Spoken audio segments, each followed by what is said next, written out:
السلام علیکم دوستو، اس چینل پر ہم پیش کرتے ہیں جرم و سزا اور تفتیش کی ناقابل فراموش کہانیاں جو انسانی حرص و ہوس کا آئینہ ہے۔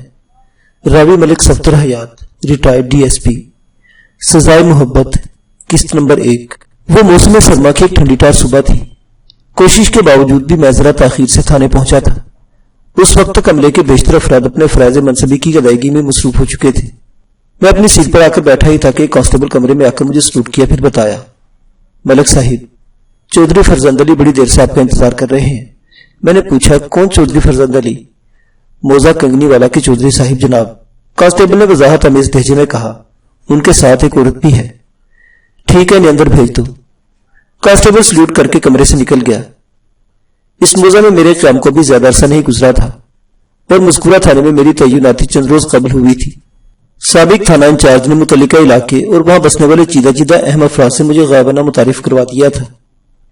انہی اہم افراد میں ایک نام چودھری فرزند علی کا بھی تھا، تاہم ابھی تک میری اس سے بالمشافہ ملاقات نہیں ہوئی تھی۔ کانسٹیبل کی اطلاع کے مطابق وہی چودھری فرزند علی کافی دیر سے میرا منتظر تھا۔ تھوڑی ہی دیر بعد چودھری فرزند علی میرے کمرے میں داخل ہوا۔ پہلی نظر میں نے اس کی عمر کا اندازہ 50 اور 55 کے درمیان لگایا، جو بعد ازاں درست ثابت ہوا۔ اس کی عمر کم و بیش 53 سال تھی۔ اس کے باوجود بھی وہ ایک توانا اور صحت مند شخص دکھائی دیتا تھا۔ روایتی ذمہ داروں کی طرح اس نے بوسکی کی قمیض، کورے لٹھے کی شلوار اور قیمتی واسکٹ زیب تن کر رکھی تھی۔ سر پر اونچے شملے والی پگڑی اور پاؤں میں تلے دار کھسا تھا۔ اس نے نوکتر اوپر کو اٹھی ہوئی پرغرور صحت مند مچھیں پال رکھی تھی، جو اس کی شخصیت کو خاصا بارو بنا رہی تھی۔ اس میں کچھ کمال خصاب کے استعمال کا بھی تھا۔ چودھری فرزند علی کی ساتھی عورت کی عمر اس کے بارے میں میرا اندازہ غلط ثابت ہوا۔ وہ 30-32 سے زیادہ کی دکھائی نہیں دیتی تھی، لیکن در حقیقت وہ عمر عزیز کی 40ویں سیڑھی پر قدم رکھ چکی تھی۔ اس عورت کا نام عالیہ بیگم تھا۔ اس عمر میں بھی اس نے خود کو خاصا سنبھال کر رکھا ہوا تھا۔ اس نے نارنجی رنگ کا چوس لباس پہن رکھا تھا، جو اس کے مائل بفر بھی جس پر خوب جچ رہا تھا۔ اس کے گھنے سے بال سلیقے سے گندے ہوئے تھے اور آنکھوں میں کاجل کا رنگ نمایاں تھا۔ وہ گوری رنگت والی ایک پرکشش اور خوبصورت عورت تھی۔ میں نے اپنی میز کے سامنے رکھی ہوئی کرسی پر انہیں بٹھایا اور اس میں الیکس لیک کے بعد چودھری فرزند علی نے کہا، رانا صاحب، تو مجھے اچھی طرح جانتے تھے، لیکن آپ سے پہلی مرتبہ ملاقات ہو رہی ہے۔ رانا صاحب سے چودھری فرزند علی کی مراد سابقہ تھانہ انچارج تھی۔ میں نے کہا، رانا صاحب نے مجھے آپ کے بارے میں مختصر طور پر تو بتایا تو تھا، چلے آج ملاقات بھی ہو گئی، فرمائیں میں آپ کی کیا خدمت کر سکتا ہوں؟ چودھری صاحب نے کہا، ملک صاحب، میں نے تو سوچا کہ انتہائی خوشگوار ماحول میں ٹھیک ٹھاک طریقے سے آپ سے تعارف ہوگا۔ میں اپنی حویلی پر آپ کو دعوت کرنا چاہتا تھا، لیکن اس سے پہلے ایک فوری پریشانی مجھے آپ کے پاس لے آئی ہے۔ کیسی پریشانی چودھری صاحب؟ میں سیدھا ہو کر بیٹھ گیا۔ چودھری اپنی ساتھی عورت کی طرف اشارہ کرتے ہوئے بولا، یہ عالیہ بیگم ہے، میرے مرحوم جگری دوست اللہ دتا کی بیوہ، اس کی جوان بیٹی کا معاملہ ہے۔ چودھری کی بری بات کو میں سمجھ نہیں پایا تھا، چنانچہ میں نے پوچھا، آپ کس قسم کے معاملے کا ذکر کر رہے ہیں چودھری صاحب؟ وہ تعامل کرتے ہوئے بولا، عالیہ کی اکلوتی بیٹی صفیہ کل صبح سے غائب ہے۔ میں نے کہا، آپ کا مطلب ہے صفیہ کہیں چلی گئی ہے؟ چودھری کے جواب دینے سے پہلے ہی عالیہ بیگم بول اٹھی، تھانہ دار صاحب، میری بیٹی کہیں نہیں گئی، اسے اغوا کیا گیا ہے۔ میں نے پوچھا، آپ کی بیٹی کو کس نے اغوا کیا ہے؟ وہی سور جو ہاتھ دھو کر اس کے پیچھے پڑا ہوا تھا۔ اس سور کا کوئی نام بھی ہوگا؟ میں نے استفسار کیا۔ چودھری نے کہا، ملک صاحب، بات دراصل یہ ہے کہ ہم امیر علی کے خلاف صفیہ کے اغوا کی رپورٹ درج کروانے آئے ہیں۔ یہ امیر علی کون ہے؟ عالیہ بیگم نے کہا، تھانہ دار صاحب، یہ وہی حرامزادہ سور ہے جس نے میری صفیہ کو اغوا کیا ہے۔ میں نے پوچھا، کیا امیر علی آپ کے گاؤں کا رہنے والا ہے؟ عالیہ بیگم نے نفی میں جواب دیا اور بتایا، وہ ہمارے گوانڈی بابا بشیرہ کے ساتھ کام کرتا تھا اور کبھی کبھار اس کے گھر بھی آتا تھا۔ آپ کی بیٹی کا امیر علی سے ملنا جلنا کیسے ہوا؟ صفیہ اس سے کبھی نہیں ملی تھی، عالیہ بیگم نے جلدی سے کہا، وہی مردود اس کے پیچھے پڑ گیا تھا۔ کیا چاہتا تھا وہ؟ میں نے سوال کیا۔ اس نے آپ کو بتایا تو ہوگا۔ میں نے اس کی حرکتوں سے تنگ آ کر ایک روز اس سے پوچھا تھا۔ عالیہ بیگم نے بتایا، اس نے بڑی ڈٹائی سے جواب دیا تھا کہ وہ صفیہ سے شادی کرنا چاہتا ہے۔ پھر آپ نے کیا جواب دیا؟ میں نے سخت الفاظ میں سے سمجھا دیا کہ وہ یہ خیال اپنے دل سے نکال دے۔ عالیہ بیگم نے کہا، یہ شادی کسی بھی صورت ممکن نہیں ہے۔ میں نے پوچھا، کہ آپ کی بات اس کی سمجھ میں آ گئی تھی؟ یہ تو مجھے پتہ نہیں جناب، عالیہ بیگم نے عجیب سے لہجے میں جواب دیا، لیکن اس کے بعد سے امیر علی نے کبھی صفیہ کے رشتے کی بات نہیں کی تھی۔ اس کا مطلب تو یہی ہوا کہ آپ کی بات اس کی سمجھ میں آ گئی تھی۔ چودھری فرزند علی نے کہا، ملک صاحب، اگر وہ خبیث عالیہ کی بات سمجھ گیا ہوتا تو پھر اتنا بڑا قدم کیوں اٹھاتا؟ میں نے کہا چودھری صاحب کہ آپ کو یقین ہے کہ امیر علی ہی نے صفیہ کو اغوا کیا ہوگا؟ مجھے پکا یقین ہے جناب۔ اس یقین کی کوئی وجہ؟ بس میرا دل کہتا ہے۔ وہ سینے پر ہاتھ رکھتے ہوئے بولا۔ میں نے کہا قانون دل کی باتوں پر بھروسہ نہیں کرتا، وہ ٹھوس ثبوت مانگتا ہے۔ آپ کے پاس ایسا کوئی ثبوت موجود ہے؟ آپ کیسی باتیں کر رہے ہیں تھانے دار صاحب؟ عالیہ بیگم نے کہا۔ ایک تو میری بیٹی اغوا ہوئی ہے، اوپر سے آپ ہم سے ثبوت بھی مانگ رہے ہیں۔ آپ کو تو چاہیے کہ فوری طور پر رپورٹ درج کریں اور جلد از جلد صفیہ کو ڈھونڈ نکالے۔ میں نے کہا عالیہ بیگم ہم کوئی جادوگر نہیں ہے کہ جادو کی چھڑی گھما کر پلے جھپکتے میں آپ کی بیٹی کو ڈھونڈ نکالے۔ ہم اپنے طریقے سے کام کرتے ہیں۔ ایک لمحے کے توقف سے میں نے پوچھا، کیا امیر علی نے کبھی آپ کو کوئی دھمکی وغیرہ بھی دی تھی؟ کس قسم کی دھمکی ملک صاحب؟ چودھری نے پوچھا۔ میں نے کہا صفیہ کو اغوا کرنے کی دھمکی۔ چودھری نے سوالیہ نظر سے عالیہ بیگم کو دیکھا۔ وہ بولی، نہیں جی ایسی کوئی دھمکی تو نہیں دی تھی، لیکن مجھے اس کی نیت ٹھیک نہیں لگتی تھی۔ یعنی آپ کو شک تھا کہ وہ کوئی اوچھی حرکت کر گزرے گا؟ اوچھے لوگوں سے اور کیا توقع ہو سکتی ہے؟ میں نے کہا یہ میرے سوال کا جواب نہیں ہے۔ عالیہ بیگم نے چودھری کی طرف دیکھا۔ چودھری نے کہا جناب عالیہ کو تو ہو سکتا ہے کہ شک ہو، لیکن مجھے یقین ہے کہ حرکت اسی نامراد امیر علی کی ہے۔ مجھے شروع ہی سے وہ لڑکا اچھا نہیں لگا تھا۔ میں نے کہا چودھری صاحب آپ اپنے اس یقین کی وجہ تھوڑی دیر پہلے بتا چکے ہیں، یعنی آپ کا دل کہتا ہے صفیہ کو امیر علی ہی نے اغوا کیا ہے۔ جی ہاں مجھے پورا یقین ہے۔ چودھری فرزند علی سے یہ میری پہلی ملاقات تھی۔ میں نہیں چاہتا تھا کہ پہلی ہی ملاقات میں ہمارے درمیان تلخی کی فضا قائم ہو جائے، اس لیے میں نے اختلافی موضوع کو نظر انداز کرتے ہوئے کہا، چودھری صاحب آپ نے بتایا کہ صفیہ کل صبح سے غائب ہے۔ اس واقعے کو کم از کم 24 گھنٹے گزر چکے ہیں۔ آپ نے اغوا کی رپورٹ درج کرانے میں اتنی تاخیر کیوں کی؟ عالیہ بیگم نے کہا، کل چھٹی جو تھی۔ اس کی بات پر مجھے بے اختیار ہنسی آ گئی، تاہم میں نے اپنی دلی کیفیت کو ان پر ظاہر نہیں ہونے دیا اور کہا، عالیہ بیگم پولیس والوں کی کوئی چھٹی نہیں ہوتی، ہم تو عید بقرعید پر بھی تھانے میں موجود ہوتے ہیں۔ کل اگر اتوار تھا تو کیا ہوا، آپ تھانے میں آ کر صفیہ کے اغوا کی رپورٹ درج کروا سکتی تھی۔ چودھری نے کہا، ملک صاحب دراصل عالیہ بہت سادہ عورت ہے، اس لیے چھٹی وغیرہ کا ذکر کر رہی ہے، جبکہ کل ہی رپورٹ درج کرانے کی وجہ کچھ اور تھی۔ اور وجہ کیا تھی؟ میں نے پوچھا۔ ہم اپنے طور پر صفیہ کو تلاش کر رہے تھے، چودھری نے جواب دیا۔ جوان لڑکی کی اغوا کی رپورٹ درج کرانے سے پہلے بہت کچھ سوچنا پڑتا ہے جناب۔ اللہ دیتا مرحوم نے میری بڑی گہری دوستی تھی، میں نہیں چاہتا تھا کہ اس کی بیوہ کو تھانے کا منہ دیکھنا پڑے۔ وہ تو خیر اب دیکھنا ہی پڑ گیا ہے۔ میں نے سرسری انداز میں کہا، آپ کے عمل سے یہ ثابت ہوتی ہے کہ آپ صفیہ کو تلاش کرنے میں ناکام رہے۔ اگر کامیاب ہو جاتے تو آپ کے پاس کیوں آتے؟ عالیہ بیگم نے بیزاری سے کہا۔ اب آپ ہی کچھ کریں تھانے دار صاحب۔ میں نے پوچھا، آپ نے صفیہ کو کہاں کہاں تلاش کیا ہے؟ عالیہ بیگم نے بتایا، خیالی میں صفیہ کے ایک ماموں رہتا ہے، سب سے پہلے تو ہم وہاں گئے تھے۔ صفیہ جب وہاں نہ ملی تو ہم نے دوسری جگہ پر دیکھا۔ ہمارے نزدیکی رشتہ دار پپلی والا، ہندو چک، کوٹیلی گنڈیا والی، قلعہ دیدار سنگھ، راہ والی اور گگھڑ منڈی میں رہتے ہیں۔ ہم نے باری باری ہر جگہ صفیہ کو تلاش کیا، لیکن ناکام و نامراد ہی رہے۔ اس کے بعد آپ نے طے کیا ہوگا کہ امیر علی نے صفیہ کو اغوا کر لیا ہے۔ میں نے چپتے ہوئے لہجے میں استفسار کیا، کیونکہ اگر آپ کو شروع سے یقین ہوتا کہ صفیہ کو غائب کرنے میں امیر علی کا ہاتھ ہو سکتا ہے تو آپ کل کا پورا دن ادھر ادھر بھٹکتے ہوئے ضائع نہ کرتے اور فی الفور رپورٹ درج کرانے آ جاتے۔ کیا میں غلط کہہ رہا ہوں؟ چودھری فرزند علی نے جواب دیا، میں آپ کو جھٹلاؤں گا تو نہیں، لیکن سچی بات یہ ہے کہ مجھے جیسے ہی عالیہ نے اطلاع دی کہ صفیہ گھر سے غائب ہو گئی ہے تو میرا ذہن اسی وقت امیر علی کی طرف چلا گیا تھا، لیکن عالیہ کی تسلی کے لیے میں نے قریبی رشتہ داروں کو ٹٹولنا ضروری سمجھا۔ چودھری کی بات میں وزن تھا۔ میں نے پوچھا، آپ کے مرحوم دوست کی بیوہ نے تھوڑی دیر پہلے مجھے بتایا تھا کہ امیر علی آپ کے گاؤں کا رہنے والا نہیں تھا، کیا وہ کسی دوسرے گاؤں سے یہاں آیا تھا؟ وہ موزہ سنبڑیال ضلع سیالکوٹ کا رہنے والا تھا جناب، چودھری نے جواب دیا۔ روزگار کی تلاش میں یہاں آیا تھا، جی ٹی روڈ پر واقع فرید پارٹی لمیٹڈ میں محنت مزدوری کرتا تھا۔ وہیں پر کام کرنے والے عالیہ کے پڑوسی بابا بشیر احمد سے اس کے تعلقات ہو گئے اور وہ چھٹی کا دن بشیر احمد کے گھر گزارنے لگا اور یہیں سے وہ نامراد میری بچی کے پیچھے پڑ گیا۔ عالیہ بیگم نے چودھری کی بات پوری ہونے سے پہلے ہی بولنا شروع کر دیا۔ میں نے رشتے سے انکار کیا تو اس نے صفیہ کو اغوا کر لیا۔ میں نے کہا، عالیہ بیگم آپ نے بتایا کہ آپ کی بیٹی امیر علی میں کوئی دلچسپی نہیں رکھتی تھی اور نہ ہی امیر علی سے اس کا ملنا جلنا تھا۔ اس سے یہ بات واضح ہو جاتی ہے کہ اگر بالفرض صفیہ کے غائب ہونے میں امیر علی کا ہاتھ ہے تو اس نے صفیہ کو زبردست اس کی مرضی کے خلاف اغوا کیا ہوگا۔ آپ کیا کہنا چاہتے ہیں ملک صاحب؟ چودھری نے پوچھا۔ میں نے کہا چودھری صاحب آپ ایک سمجھدار اور زمانہ شناس انسان ہیں، یہ بات تو آپ بھی مانیں گے کہ صفیہ کو زبردستی اغوا نہیں کیا گیا۔ اگر ایسا کیا جاتا تو یہ بات چھپی نہیں رہ سکتی تھی۔ صفیہ کوئی مرغی کا چوزا نہیں تھی کہ امیر علی سے بغل میں دبا کر چلتا بنا۔ آپ واقعی کی تفصیل بیان کرنے کے دوران میں پہلے مجھے بتا چکے ہیں کہ صفیہ ہفتے کی رات کو حسب معمول گھر میں موجود تھی۔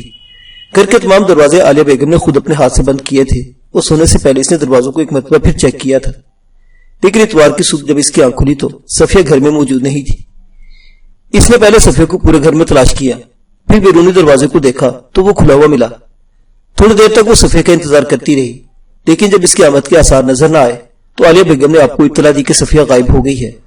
ایک لمحے کے توقع کے بعد میں نے سلسلہ کلام کو جاری رکھتے ہوئے کہا، چودھری صاحب آپ جیسے دانو بینا شخص کو یہ بات سمجھ لینا چاہیے تھی کہ گھر کے بیرونی دروازے کا کھلا ملنا کس جانب اشارہ کرتا ہے۔ یقینی طور پر اندر ہی سے کس نے تو دروازہ کھولا ہوگا۔ عالیہ بیگم نے کہا، تھانے دار صاحب کیا آپ یہ کہنا چاہتے ہیں کہ صفیہ اپنی مرضی سے امیر علی کے ساتھ گئی ہوگی؟ میں نے ایسی کوئی بات نہیں کہی، میں نے اسے تیز نظر سے گھورتے ہوئے کہا، لیکن آپ کے بیان کردہ حالات اسی جانب اشارہ کر رہے ہیں۔ چودھری نے کہا، ملک صاحب ممکن ہے امیر علی کسی طرح گھر کے اندر داخل ہو گیا ہو اور بیرونی دروازہ اسی نے کھولا ہو۔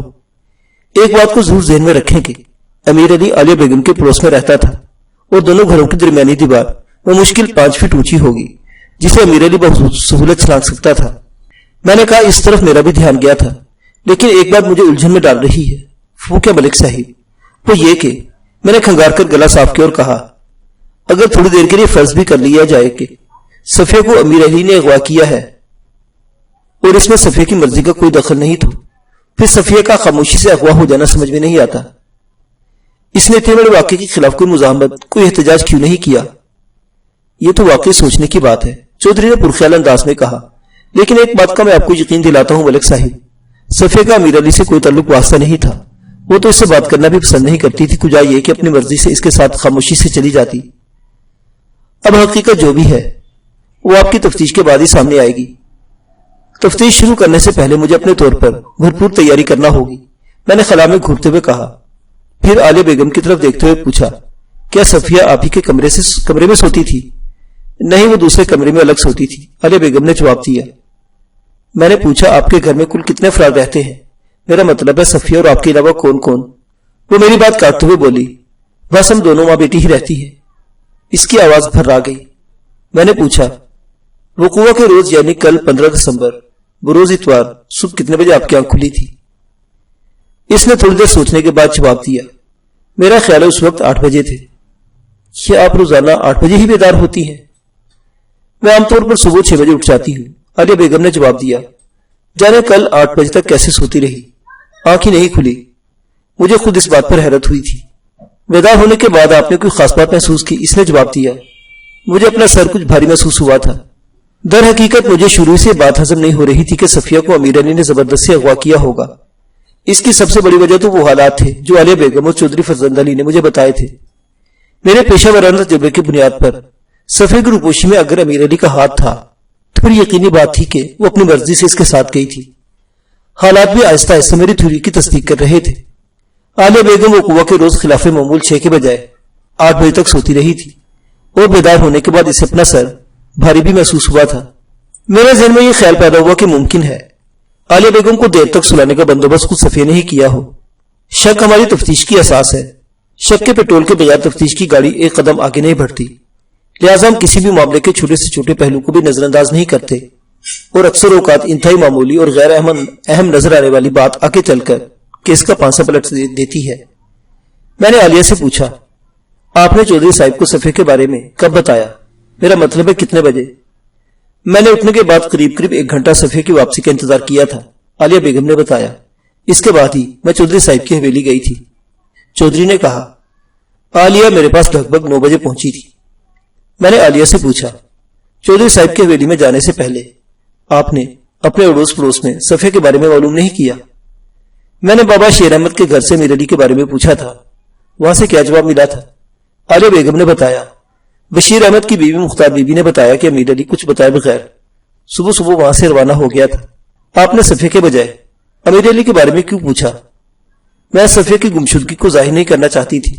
اس سے تو یہ ظاہر ہوتا ہے کہ آپ کو پہلے ہی شک تھا کہ امیر علی ضرور کوئی نہ کوئی گل کھلائے گا، میں نے سپاٹ لہجے میں کہا۔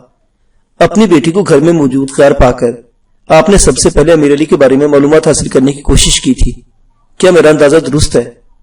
وہ اس بات میں سر ہلاتے ہوئے بولی، میں آپ کو پہلے ہی بتا چکی ہوں کہ امیر علی کے ارادے مجھے ٹھیک نظر نہیں آتے تھے، خاص طور پر جب میں نے صفیہ کے رشتے والی بات پر اس سے سخت رویہ اختیار کیا تھا اور وہ کافی دیر تک مجھے معاندانہ نظروں سے گھورتا رہا تھا۔ میں تھوڑی دیر تک چودھری فرزند علی اور عالیہ بیگم سے صفیہ اور امیر علی کے بارے میں مختلف سوالات کرتا رہا، پھر ان دونوں کے حلیہ وغیرہ کے بارے میں پوچھا۔ عالیہ بیگم نے دونوں کا حلیہ بات تفصیل بتا دیا۔ صفیہ کی عمر لگ بھگ 18 سال تھی، اس نے آرٹس سے میٹرک کیا تھا، درمیانے قد کی ایک دلکش اور خوبصورت لڑکی تھی۔ اگرچہ اس کا رنگ گندمی تھا، تاہم اس کے نقش و نگار خاصے تیکھے اور پرکشش تھے۔ پورے کنگنی والا میں وہ صفو کے نام سے پہچانی جاتی تھی۔ اگر وہ کسی عام گھرانے کی لڑکی ہوتی تو ممکن ہے اپنی گلی سے باہر اسے کوئی جانتا بھی نہیں، مگر چونکہ چودھری فرزند علی کا ان کے گھر آنا جانا تھا، اس لیے وہ گمنام شخصیت نہیں رہی تھی۔ امیر علی کے بارے میں مجھے معلوم ہوا کہ وہ ایک عام سی شکل و صورت کا مالک نوجوان تھا۔ اس کی عمر 24 اور 25 کے درمیان تھی۔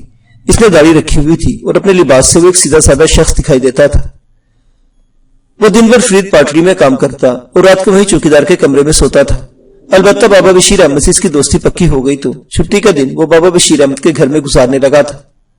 وہ ہفتے کی شام کو بشیر احمد کے ساتھ ہی آ جاتا اور پیر کی صبح وہ دونوں ایک ساتھ اپنی ڈیوٹی پر چلے جاتے۔ اس زمانے میں تصویریں کھنچوانے کا رواج عام نہیں ہوا تھا، لہٰذا مجھے ان دونوں کی حلیوں ہی کی مدد سے اپنی تفتیش کا آغاز کرنا تھا۔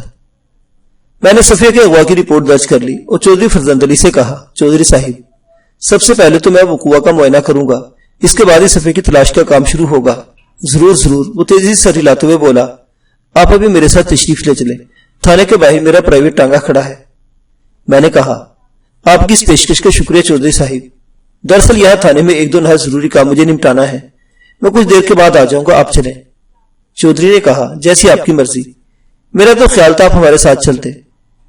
میں سر دست آپ کی خواہش پوری نہیں کر سکوں گا چودھری صاحب، میں نے کہا، آپ میری پیشہ ورانہ مجبوری کو سمجھنے کی کوشش کریں۔